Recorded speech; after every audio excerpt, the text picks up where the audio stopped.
નમસ્તે વિદ્યાર્થી મિત્રો, આ ક્વેશ્ચન જે છે એ લાસ્ટ ટાઈમ એટલે કે છેલ્લે પોલીસ કોન્સ્ટેબલની જે એક્ઝામ લેવાઈ એની અંતર્ગત પૂછાયેલ છે.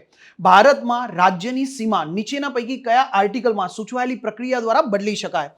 4 ઓપ્શન અપાયા છે. એ આર્ટિકલ 356, બી આર્ટિકલ 132, સી આર્ટિકલ નંબર 770 અને ડી આર્ટિકલ 03 એટલે કે આર્ટિકલ 3. હવે દોસ્તો દેખો, સાચો આન્સર જે છે એ તરફ જતા પહેલા આર્ટિકલ 356 એ રાજ્ય સરકાર બંધારણના ભંગ કરે ત્યારે રાષ્ટ્રપતિ શાસન અંગેની જોગવાઈ કરે છે.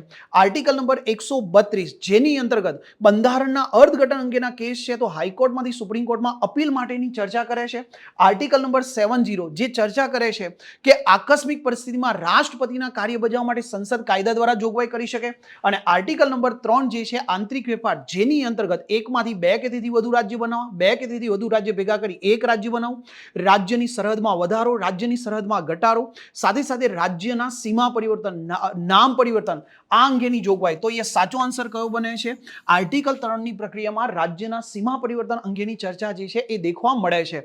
આવી જ રીતે 500 MCQ જે તમારી પ્રેક્ટિસ માટે ખૂબ જરૂરી છે એ આગામી 15 મેના રોજ આપણી વેબ સંકુલ ઓફિશિયલ યુટ્યુબ ચેનલ પર આવવા જઈ રહ્યા છે. તમે એને દેખવાનું ન ભૂલતા. 30 માર્ક્સનું બંધારણ છે. તમારી તૈયારીને વધુ મજબૂત કરવા માટે એ લેક્ચર જોવાનું ન ભૂલતા. Thank you. જય હિન્દ, જય ભારત.